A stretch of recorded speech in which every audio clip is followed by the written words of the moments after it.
बेटा हम हर साल सोसाइटी के अंदर एक टी प्लांटेशन इसी सावन के महीने में करते हैं और हमारे पास सब तरह के पौधे हैं।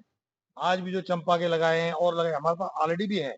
आप देखो ये नींबू का लगा हुआ है, ये आंवले का लगा हुआ है, आम के हैं, जामुन इतने अच्छे हैं, बनाना का लगा हुआ है, लीची का लगा हुआ है और अपार्ट फ्रॉम दैट जितने अच्छे अच्छे फ्लावर्स आप देख रहे हैं सामने पीछे व्हाइट फ्लावर का है, पीछे पिंक फ्लावर के बहुत से पौधे हमें लगे हुए हैं। नेचर से हम जितना करीब जाएंगे उतना नेचर हमें फल देगी, ये एक बेसिक है और हमें हर साल हर जगह पे ये करना चाहिए। आप देख रहे हैं ना कि पहले अब ये बारिशें बहुत होती थी, कम होती हैं। ये अगर पेड़ पौधे लगे हों तो इससे बहुत फायदा होता है, बारिश भी अच्छी होती है। अब मैं आपको बताता हूँ कि एक पौधा करीबन 26 पाउंड और एक 4 आदमियों की फैमिली इतनी ऑक्सीजन लेती है जितना ये हमें देते हैं, इनहेल करती है। तो इसके इतने डिफरेंट इतने फायदे हमें कि हम बता नहीं सकते और हमारे इस एरिया में लगभग सोसाइटीज करती है। और आज ये मेरिंगो ने जो लिया है, ये अपने लिए प्रण किया है कि हम सारी सोसाइटीज में लगाएंगे, तो और भी सोसाइटीज में ये लगाने जा रहे हैं। ये एक बहुत अच्छा शुभ काम है, बहुत अच्छा काम है और सावन के महीने में करना और भी अच्छा रहता है क्योंकि इस महीने में जो पौधा लगेगा ना वो बड़ी जल्दी ग्रो करता है। वो जमीन से उसको अपने आप ऑटोमेटिकली जो है ना वाटरिंग हो जाती है और वो प्लांट बहुत जल्दी डेवलप करते हैं। इसलिए ये सावन में लगाना इसका बहुत बहुत ज्यादा लाभदायक रहता है। तो जी मेजर साहब, सॉरी जनरल साहब। बिल्कुल। देखो, सच्चाई ये है कि आज की तारीख में अगर वर्ल्ड की सबसे बड़ी प्रॉब्लम है, वो है आपकी डिफॉरेस्टेशन। उसके कारण जिस प्रकार से क्लाइमेट चेंज हो रहा है। अभी भी जो पेरिस एग्रीमेंट हुआ था, उसमें तहत हुआ था कि 1.5 डिग्री जो कि प्री इंडस्ट्रियल टाइम है, उससे ज़्यादा नहीं होना चाहिए।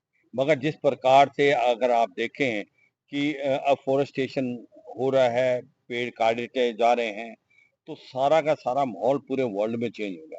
और इसीलिए अगर आप देखें, गवर्नमेंट ने क्या किया है कि जिस प्रकार प्राइम मिनिस्टर का एक प्रकार से नारा है कि माँ के नाम एक पेड़ लगाओ, वो इसीलिए है कि एक बहुत बड़ा चैलेंज आ गया है आज की तारीख में। और ये पेड़ लगाने से आपको फायदे क्या है? देखो, एक तो आप ये समझें कि आपकी जो कार्बन डाइऑक्साइड वो कम होती है, ऑक्सीजन ज़्यादा होती है, पानी की सतह ऊपर होती है, सॉइल इरोजन नहीं होता। उसके बाद जो ओजोन इफेक्ट है वो बरकरार रहता है।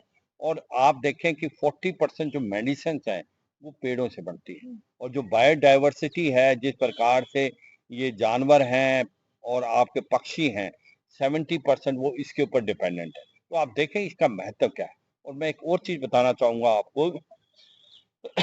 ये जो मैं हेड था टेरिटोरियल आर्मी का, उसके अंदर हमने 15 यूनिटें रेज कर रखी हैं, इकोलॉजिकल टास्क फोर्स, जिनका काम है पेड़ पौधे लगाना।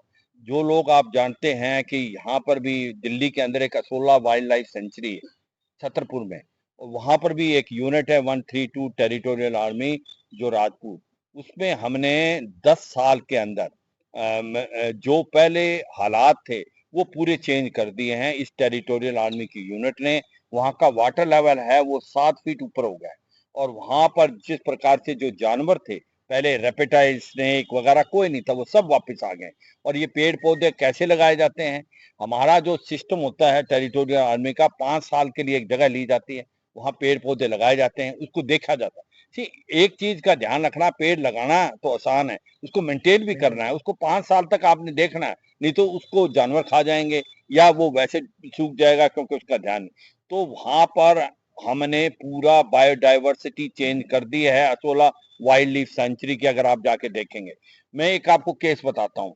देखो, 1982 के अंदर नॉर्मन बोरलॉग, जो कि एक बहुत वर्ल्ड के इन्वायरमेंट हैं और वो अमेरिका के, वो भारत में आए थे।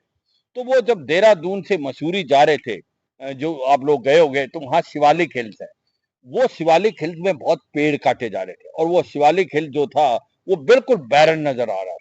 तो वो जब वापस आए तो वो प्राइम मिनिस्टर इंदिरा गांधी से मिले और उन्होंने कहा कि भाई, जिस प्रकार से आप डिफोरेस्टेशन कर रहे हैं, जिस प्रकार से आप पेड़ काट रहे हैं, और जिस प्रकार से देहरादून और मसूरी के बीच में शिवालिक हिल्स बिल्कुल गंजे हो गए हैं, ये आने वाले समय के लिए आपको बहुत प्रॉब्लम हो।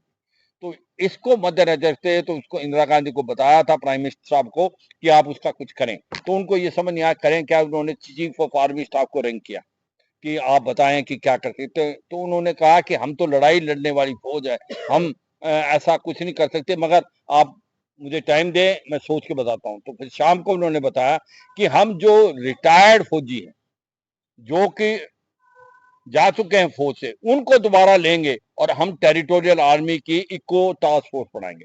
और 15 इको टास्क फोर्स ऐसी काम कर रही हैं पूरे इंडिया में, जहां पर पेड़ पौधे लगाए जा रहे हैं। चाहे आप मन्ना मलारी हो, चाहे ये आप उत्तराखंड का एरिया हो, चाहे आप रेगिस्तान का राजस्थान का जो रेगिस्तान है, जैसलमेर बीकानेर का एरिया हो, या आप देखें कि ये जो गंगा नदी है, ये जो आ रही है हरिद्वार से लेके हुगली तक, इसमें भी 4-5 यूनिटें लगी हैं कि सॉइल इरोजन ना हो। क्योंकि पेड़ पौधे अगर आप लगाएंगे तो सॉइल इरोजन नहीं होता, नदी अपना कोर्स चेंज नहीं करती।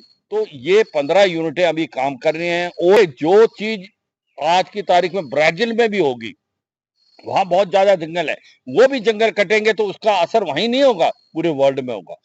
क्योंकि वाटर लेवल बढ़ता जा रहा है, टेम्परेचर बढ़ गया है पूरे वर्ल्ड का, और जो बर्फ पीक्स के अंदर जमा होती थी आर्कटिक अंटार्कटिका में, वो पिघल गई है, और अब वो पानी बन के नदियों में आके समुद्र में चला गया।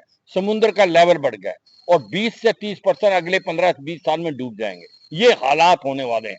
तो सच्चाई यह है, पेड़ लगाओगे तो इन्वायरमेंट शुद्ध होगा और पानी बढ़ेगा, उसके बाद ऑक्सीजन आपकी बनेगी, कार्बन डाइऑक्साइड कम होगा, सॉइल इरोजन नहीं होगा, बायोडाइवर्सिटी हुई, इकोसिस्टम आपका अच्छा होगा, जिसके अंदर पक्षी जानवर पैदा होंगे, रेपेटाइज होंगे।